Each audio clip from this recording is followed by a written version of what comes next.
ఉంటుంది. ఇప్పుడు ఓవర్లోడ్ వేస్తే కరెంట్ తోటి ఏమవుతుంది, ఓవర్లోడ్ వేసినప్పుడు ఎక్కువ ప్లగ్లు వాడినప్పుడు ఎంసీబీ లేకుండా ఉంటే ఎలక్ట్రికల్ ఫైర్ అయ్యే అవకాశం ఉంటుంది. గ్యాస్ పైప్ లీకేజ్ ఉంది, ఇందులో మ్యాక్సిమం ఏమంటుంది 90% ఓరింగ్స్ ఉండవు. ఇందులో రెగ్యులేటర్ లోపల ఓరింగ్ వస్తుంది. మన దగ్గర డెలివరీ బాయ్ వచ్చినప్పుడు ఓరింగ్ చెక్ చేయించుకోవచ్చు. మనం ఇందు లోపల ఉంటుంది ఓరింగ్. ఆ ఓరింగ్ కొద్ది ఏమవుతుంది, అట్లా మనకు ఓరింగ్ కనిపించినా కూడా అది వాడే కొద్ది ఏమవుతుంది, అది రబ్ అయిపోయి చిన్న లీకేజ్ ఏదైనా ఉంటే బయటకు వచ్చేస్తుంది గ్యాస్. మామూలు ఇళ్ళల్లో ఏం చేస్తారు, సింగిల్ సిలిండర్ ఉందనుకోండి, ఒక స్టవ్ ఆల్రెడీ నడుస్తుంటుంది, కిరోసిన్ స్టవ్ కానీ కట్టెల పొయ్యి కానీ ఏదన్నా, దీని పక్కనే తీసుకొచ్చి పెట్టే కానీ లీక్ అయితే ఇమీడియట్గా కిందికి వచ్చి ఫైర్ అవుతుంది. ఇప్పుడే చెప్పా కదా, గ్యాస్ డెన్సిటీ ఎయిర్ కంటే ఎక్కువ ఉంటుంది, కిందికే వచ్చేస్తుంది ఇమీడియట్. మనం తెలిసి తెలవకుండా పెట్టేది అంటే సిలిండర్ కింద ఉంటుంది, స్టవ్ పైన ఉంటుంది. అట్లా కొద్దిగా లేట్ అవుతుంది ఏమైనా ఫైర్ అయితే క్యాచ్ కావడానికి. కానీ ఎప్పుడు ఫైర్ కిందనే అవుతుంది. మనం ఇళ్లలో చిన్న చిన్న ఫంక్షన్లు అయినా ఫంక్షన్ హాల్లో కూడా ఏం చేస్తాం, మనం అనాథరైజ్ రెగ్యులేటర్ పెట్టి ఒక స్టవ్ పెట్టుకుంటాం. అప్పుడు ఏమవుతుంది, సెట్టింగ్ సిస్టమ్, దాని పేరే రెగ్యులేటర్, ఎంత గ్యాస్ చేయాలి అంతవరకే వేస్తుంది. అనాథరైజ్ రెగ్యులేటర్ పెట్టినప్పుడు ఎక్కువ తక్కువ అయినప్పుడు ఆటోమేటికల్గా అవి లీక్ అయ్యి ఆ స్టవ్ ఫైర్ అవుతుంది. మేము పోయేసరికి వాళ్ళు అక్కడ ఉన్న వాళ్ళు కాలిపోతారు, వాళ్ళని హాస్పిటల్ షిఫ్ట్ చేస్తారు. కాలిపోయినా ఆర్పి రావడానికే ఉంటుంది, ఎందుకంటే మేము ఎక్కడో దూరం ఉంటాం. రావాలంటే కొద్దిగా ఇబ్బంది అవుతుంది. ఎక్కడన్నా ధన్మన్ ఫైర్ యాక్సిడెంట్ అయింది, మీరు ఎక్కడన్నా చూశారు వెళ్ళే దారిలో, మీరు ఎట్లా ఎవరికి ఇంటిమేట్ చేయాలంటే ఎట్లా చేస్తారు, ఫైర్ వాళ్ళకి 101 చెప్పేశారా. 101 మీరు డైరెక్ట్ చేస్తే మనకి ఏంటంటే దీంట్లో జీపీఆర్ఎస్ సిస్టమ్ ఉంటుంది. మనకు నియర్ బై ఫైర్ స్టేషన్ ఉంటే కంట్రోల్ రూమ్ నుంచి డైరెక్ట్ ఆ ఫైర్ అటెండర్కి మనకు అంటే ఇక్కడ ఉంది ఈ నియర్ బై ఉంటే మాకే ఇస్తారు. మేము అవేర్నెస్ ప్రోగ్రామ్కి ఇప్పుడు దూరం వెళ్ళాము, కీసర వెళ్ళామనుకోండి, ఈ నియర్ బై ఫైర్ స్టేషన్ ఉంటే వాళ్ళని చెల్లపల్లికి టర్న్అవుట్ చేస్తారు జీపీఆర్ఎస్ సిస్టమ్తో. సో అట్లా మనం క్లియర్గా ఫైర్ అయినప్పుడు అక్కడ మనకి వీలైతే అక్కడ ఇన్వాల్వ్ ఐటమ్స్ కూడా చెప్తే దాన్ని బట్టి మనం ఫైర్ టెండర్ కూడా తీసుకొని రావడానికి ఉంటుంది. ఇది మల్టీపర్పస్ టెండర్. దీంట్లో కార్బన్ డైఆక్సైడ్ ఉంటుంది, డ్రై కెమికల్ పౌడర్ ఉంటుంది, at the same time foam compound కూడా ఉంటుంది. సో ఆయిల్ ఫైర్ల మీద కూడా దాన్ని వాడచ్చు. మేము వాటర్ కూడా కంటైన్ చేస్తాం. ఇందులో 4500 లీటర్ వాటర్ ఉంటుంది. సో ఇది కాకుండా ఏదన్నా అంటే ఖచ్చితంగా హీట్ ఫైర్ని మనం కూల్ చేయాలనుకుంటే కనుక వాటర్ బోజర్ ఉంటుంది మన దగ్గర, 10,000 వాటర్ లీటర్ కెపాసిటీ ఉంటుంది అది. సో మేము డిసైడ్ చేసుకొని వస్తామంట. మీరు ఇన్వాల్వ్ ఐటమ్స్ చెప్తే మీ దగ్గర మెటల్ దాకా షీట్ పెట్టారా? సెక్యూరిటీ ఆఫీసర్ ఎవరు మీరా? ఎస్డిఎస్. ఇప్పుడు మీ దగ్గర ఏం ఐటమ్ ఉంది, ఒకవేళ ఏం వాడాలని ఒక షీట్ ఏదైనా ఉందా మీ దగ్గర? ఏమన్నా ఇబ్బంది అయితే మీరు లేకపోతే ఎవరు చెప్తారు? మరి ఒక షీట్ డిస్ప్లే ఉండాలి ఖచ్చితంగా. అసెంబ్లీ పాయింట్ కూడా ఒకటి సైనేజ్ పెట్టండి. ఇవాక్యుయేషన్ డ్రిల్ కూడా ప్లాన్ చేయండి. ఇవాక్యుయేషన్ డ్రిల్ చేస్తే ఏమవుతుందంటే రెగ్యులర్గా చేస్తుంటే మనకి రెస్పాన్స్ టైం తప్పుతుంది.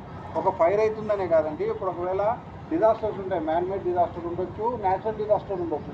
ఫ్లడ్స్, ఎర్త్క్వేక్స్ వచ్చినప్పుడు కూడా మనం ఇవాక్యుయేషన్ డ్రిల్ మనం ప్లాన్ చేసుకుంటే కనుక ప్రతిసారి స్టాంప్ ప్యాడ్ కాకుండా ఈజీగా రావడానికి అవకాశం ఉంటుంది. ఒకవేళ మీరు డ్రిల్ ప్రాక్టీస్ చేస్తానంటే చెప్పండి, ప్రొసీజర్ కూడా నేను చెప్తాను మీకు. కావాలంటే మా సమక్షంలోనే చేద్దరు కానీ మీకు ఏమవుతుందంటే ఈజీ అవుతుంది.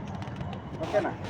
సో ఏమైనా డౌట్ ఉంటే అడగొచ్చు, అదర్వైజ్ మీకు నోట్ చెప్తాను. డౌట్స్ అడగండి, చెప్పండి. ఇవరికి ఏం తెలియదు, ఇప్పుడు తెలిసిపోయిందా? ఆఫ్టర్ అందరు ఏమైతే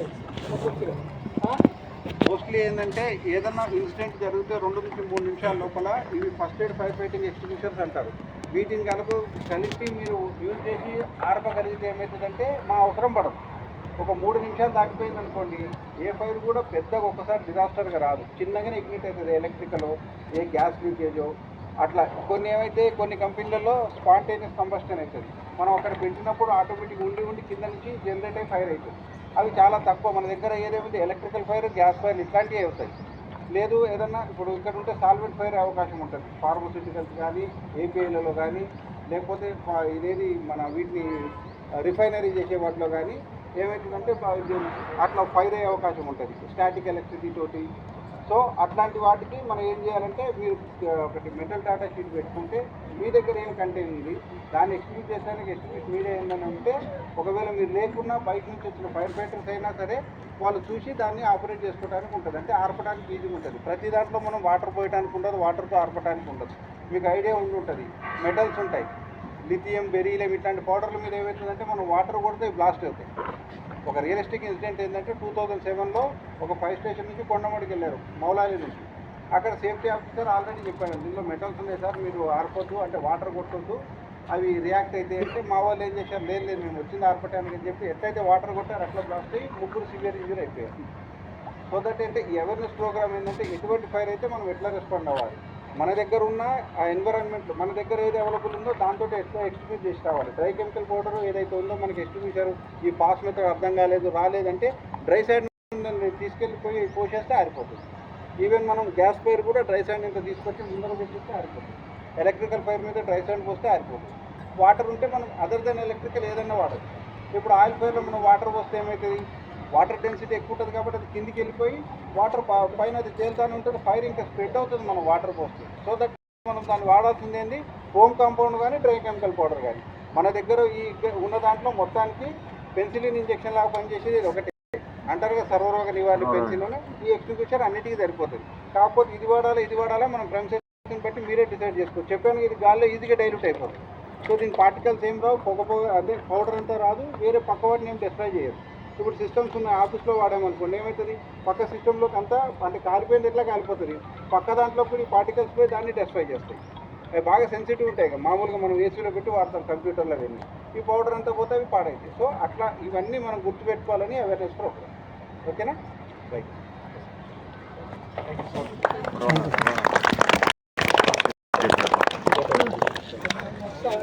అట్లనే ఉండడం ఫోటో దిగుతాం రండి.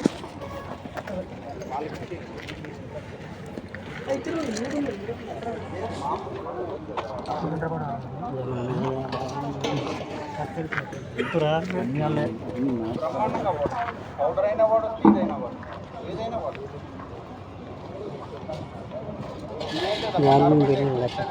ఆక్సిజన్ కట్టాలతో ఫైర్ ఆరిపోతుంది. తెలంగాణ ఫైర్ డిపార్ట్మెంట్ ఇది డైరెక్ట్ కార్బన్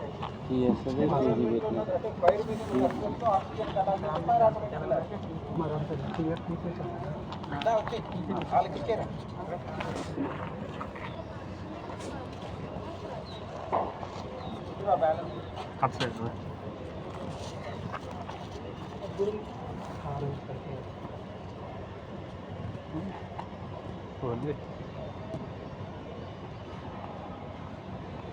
నవ్వుతున్నారు.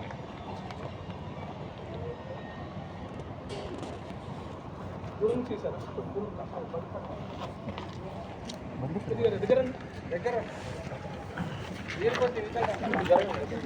బ్రహ్మాండం సార్, మీరే వెళ్ళాలి. మీరే